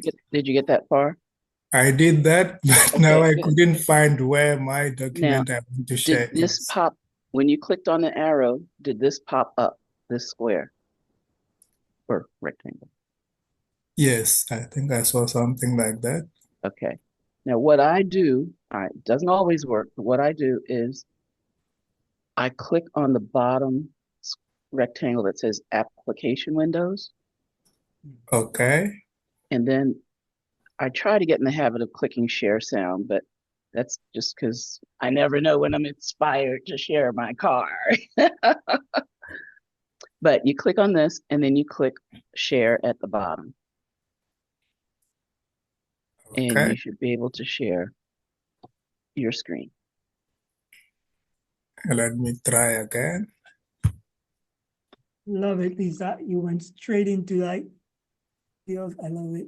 And it helps if you have the website that you want us to look at that's active, because then you can click on that. Oh, Coming in. It's yep. coming in hot. There you go. Ah, You see? So no thanks, Ta-da. longer Dr. Lisa. you're Okay, thriving. thank you so much. This is where I was battling when I came to do this, and then I know we talked about UVP and all that stuff. Now to say where I saved it so as I can be able to incorporate everything in this. And also here I had a logo, but to make it bigger, that was also a problem now for me. Yeah. Okay. Quick note. You see the logo where it is? It's not gonna get bigger because that's the regular size or the framed size for that logo icon. Uh, Remember that this is just a way for people to navigate back to the welcome page. Okay. Uh, Okay.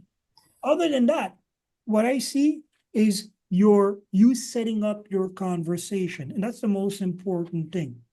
Once this is strong, then whatever picture you put behind or colors you put behind will enhance the conversation.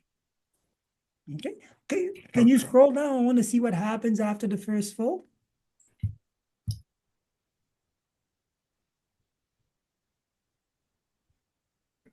But like it is, there's nothing here. There's nothing I'm still not sure how to put stuff here. In terms of now site editing or the content, you mean? The content. Okay. Well, you see, if you go back up, your conversation pretty much set the tone, right? Neo life, learn, okay? You elevate your wellness with science-backed up food-based and natural supplement. So we're in a health and wellness conversation. One of the things that you would to add here, or one of the things that you want to clarify, because when you're looking at your panels, you have one, find out how to generate extra income part-time, which is an interest, and then we have the other one, which is a more consumer-based conversation. Am I correct? Because the first neo-life Yes. elevator. So you have to make sure that if we're going to be talking about generating health and wellness using food-based supplements and turn it into an extra income strategy, that conversation is put together in one. Okay, what you would do, okay, try this. Go to your chat and tell it, I have a food-based natural supplement product that is part of an income generating opportunity that I would want to present to my audience, right? Because that will have the AI start working in that direction. And note, you want to separate these audience. What is the main audience here, Johnny, that you're trying to talk to? The people looking to start the extra income part of the conversation, or the people that are looking to elevate their wellness with the science and the food-based natural supplements? Which is your priority? Because remember, very hard to talk to two people about different, well, you can't talk to everybody with different interests the same way. So Yeah, it's elevating their health. First is their health, yes. So then the first fold here should be that interest part of the conversation.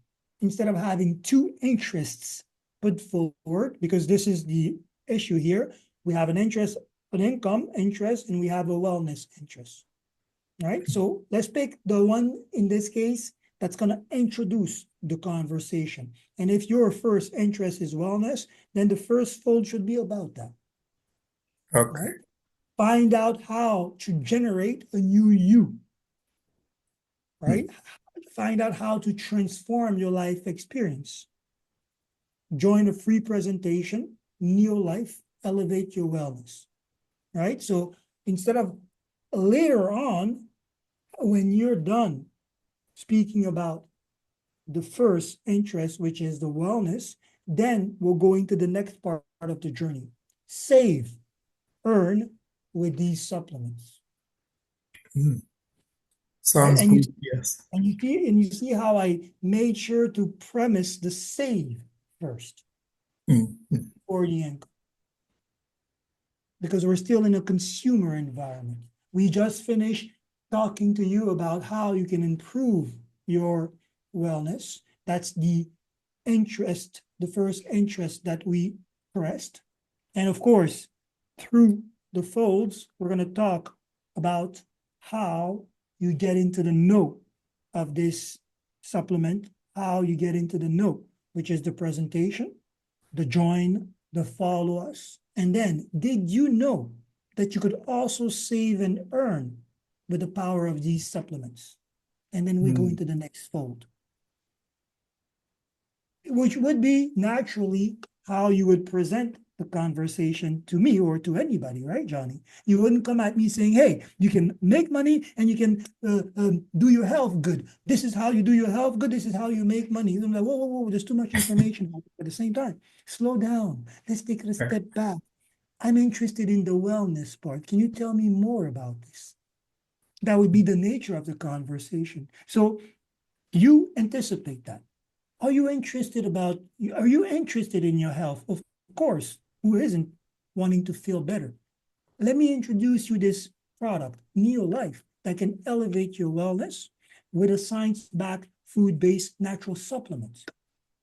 This is how you get it. These are the happy customers. And by the way, if income is an issue, if you think that these are expensive, no, they're not. And better yet, you can actually save and earn through the process of getting better.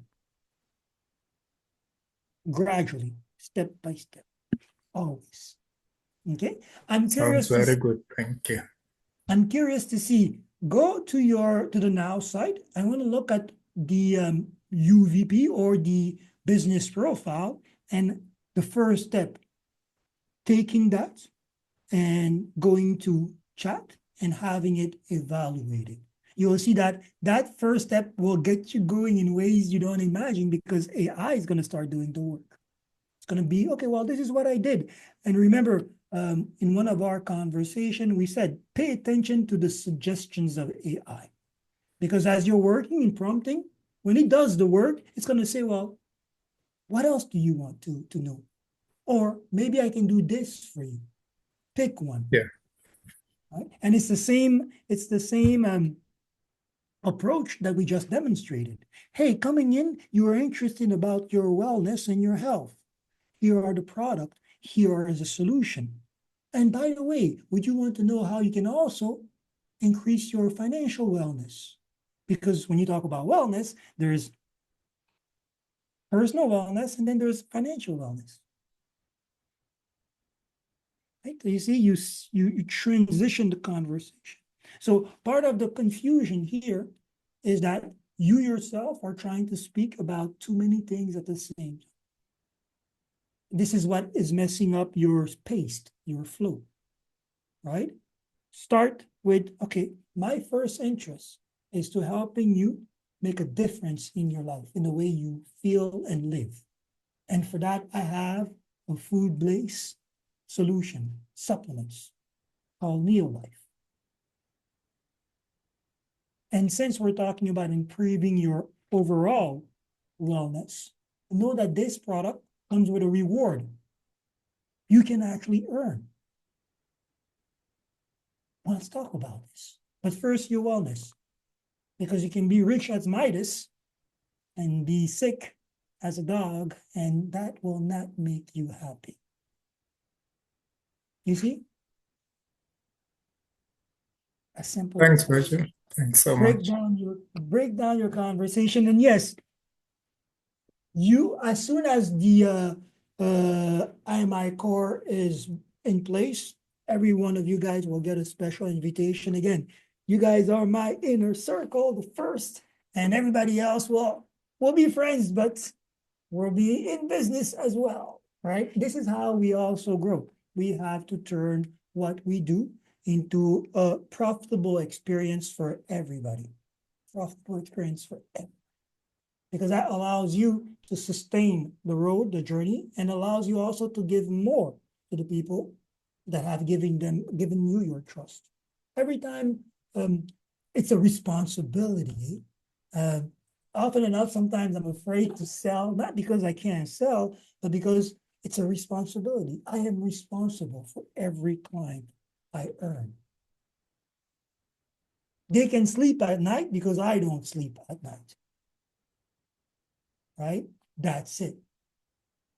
Put your clientele first and they will know it. They will feel it. And you will be secured in your growth, in your future. You can only do for people who want. Right? So as long as you are satisfying the people who want and they want more, you are assured that you will be able to progress. Right? It's funny like that more people don't approach business in this altruistic way. Right? Because when people are satisfied with you, they remain with you.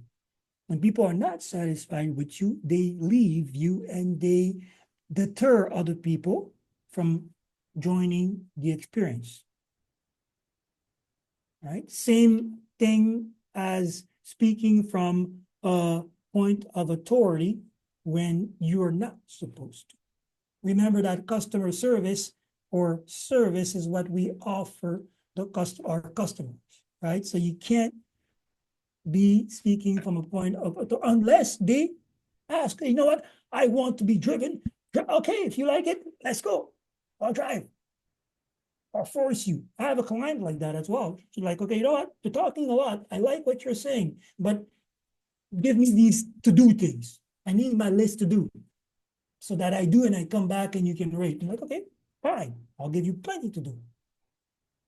Right? And if you require, I'll be very strict as well.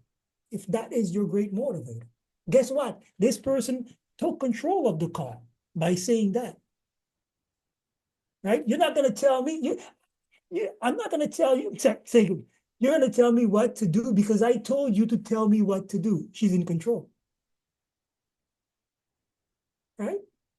My weakness is I need to be told. Well, by saying this like that, she actually took control of the call. Go ahead, Rita. I was just going to say, I love that quote. I don't know if you did that or not. I'm responsible for every client I earn. When you start adding your merch, you can put that on a t-shirt. I like. Yeah, I will.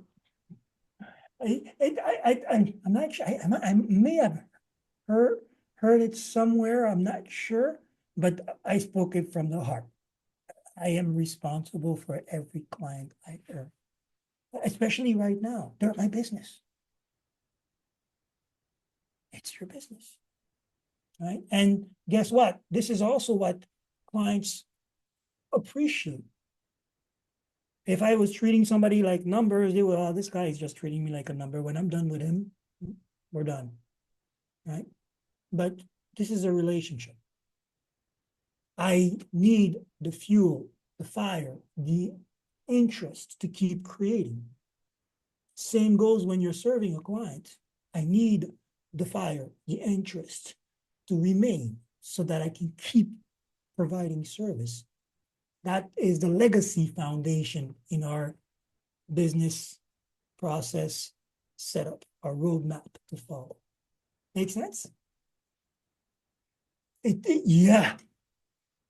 It's not a department. It's a culture. You have it right, Paul. After doing more than 20 years of customer service in different businesses, I understood that it made me a better person because I have to talk to people constantly. I have to remove my ego from the conversation. right? And that's very important when you are dealing with clients. You can't come into a business table with an ego, too much authority. Remember, the greatest opening statement for a business relationship that starts is, hello, how can I be of assistance? How can I help you? How can I serve you? That's always the opening. If you work customer service over the phone, hello, you reach, how can we help you? How can we assist? And it's not just a claim, right? It's that culture. Make sense? Questions? As a recap for what we have covered today, keep this in mind. It might look like a lot to do, but it's actually a simple process, made even simpler by AI. Prompt, read, copy, and align it with your intentions, with your strategy, with the customer's need in the end. Okay. Never remove the customer or your client from the equation. Remember that we start building everything around our target audience. If the brand is great but doesn't speak to the audience, it's a bad brand. Even if it looks fantastic, it's not speaking to the right audience. Sometimes the packaging, and this is one of the questions that I usually would come to ask to my clients is, okay, you want this temple of a website, we can build it, but would you rather have something that converts or look good? Because you've seen some website, they look amazing, but they don't convert. Simple fact, there's no button to push, right? There's no button to push. So start out with what you have, regardless of what it looks like. As long as you have kept your audience in sight, the people that are looking at it will understand, feel the energy, and buy in. And they might be the one to say, hey, I really love your conversation. You know what? I would recommend doing this just for looks. And this is valuable information because you can have something that looks great and the people are going to say, I don't like that. You should have done this. It's the same reaction. Customer feedback. So jump in. Jump in. Don't stay into the lab too much. Don't stay into the drawing board too long.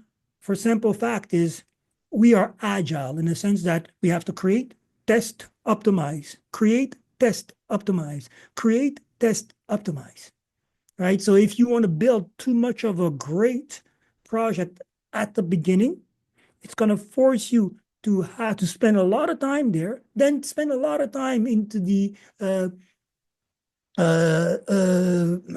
rolling it out or optimization, because you build it so big that in the end, if there's a problem there, well, it's up there, but it's impacting here. So I have to change everything from the ground up. Whereas if you lay a brick, do a tour, let it dry, take a look at it, inspect, and then come back and lay another brick. Well, brick by brick, when you're at the end, the house is ready. It won't move, it won't fall, it doesn't need to be redefined. And guess what? People are already visiting. All right. And this is why I like the idea of perfection not being a state, but a becoming. Even more so when your audience contributes to your becoming.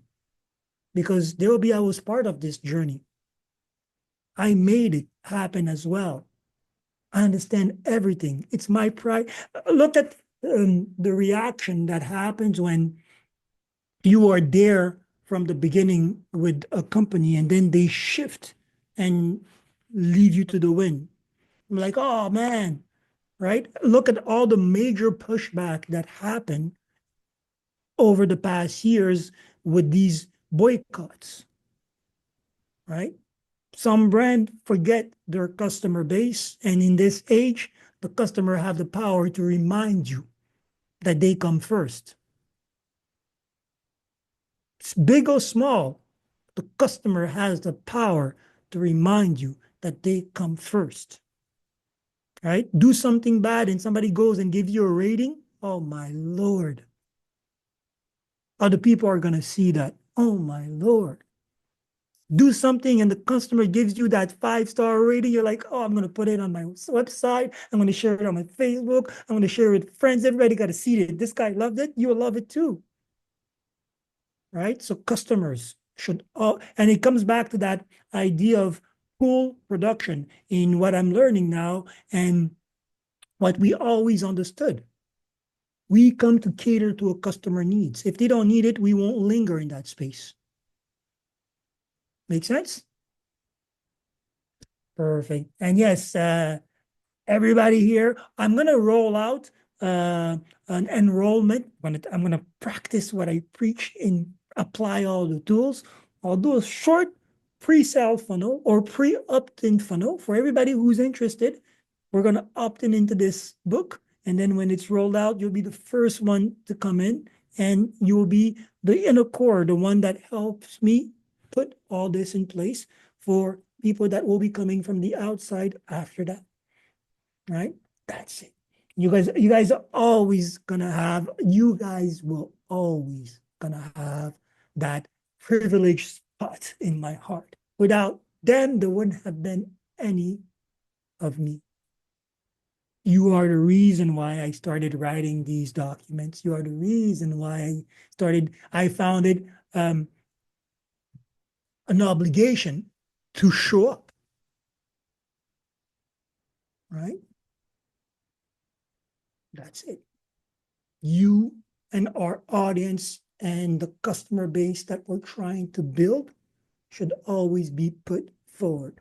So be always extra careful about that conversation. Often enough, when we get it twisted in our conversation is because we lost sight of our customers, right? Simple fact. If I try to talk to you about business, if somebody tried to talk to me about business and wellness at the same time, I would get confused. So guess what? When I go out there, I'll talk about one. Both of them are interested, one at a time. Right? That's it. Thanks, Virgil. Pleasure. And yes, I'll roll out an email invitation with Robert's links for the next Tuesday and Wednesday, and then we'll be back together. I'll try something new. Again, I'm gonna have to find a new way of organizing my time. Time is a virtue, the value that we have a lot of, and so scarce, so less. Right? I'm running out of time, but I have so much time. I don't understand. And I have to organize that.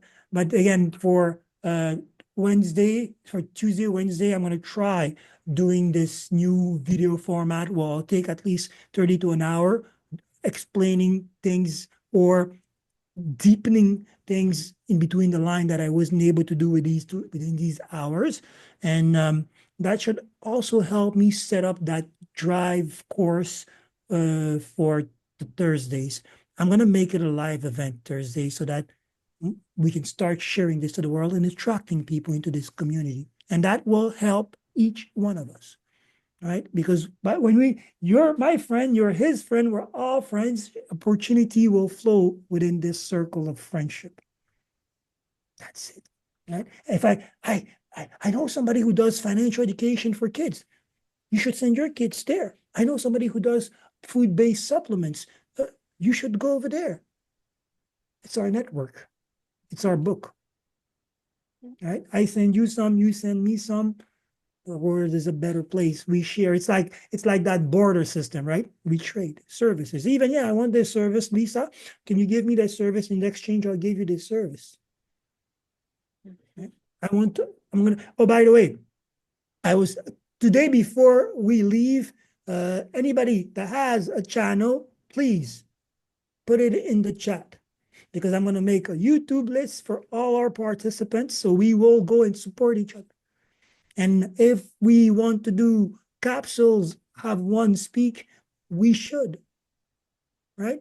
When I have Lisa, come speak about this journey, right? Rita, come educate our kids. How does it work? Right? Johnny, let's talk about food wellness base. right? Keisha, I need the keys to the future.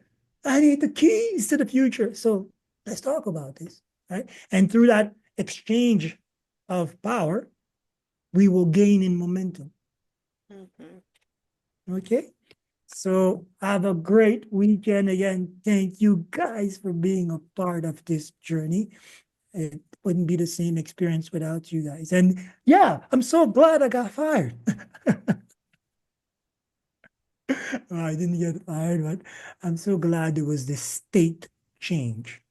You notice how all these terms are coming back. State change, that was from Robert, right? Clearing out the noise and fine tuning the signal, right? This is what we got you to do, Johnny.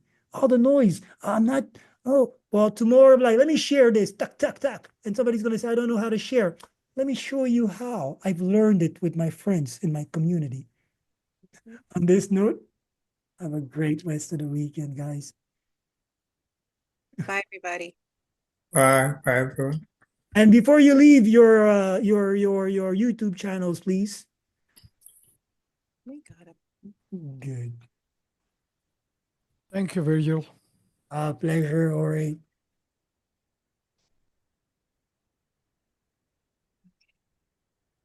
Bye. Bye-bye, Lisa.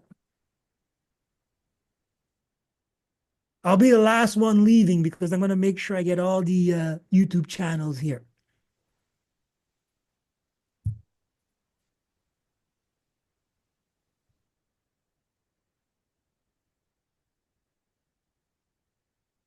Okay, I think that is about it. Okay, guys, have a great weekend. Yes.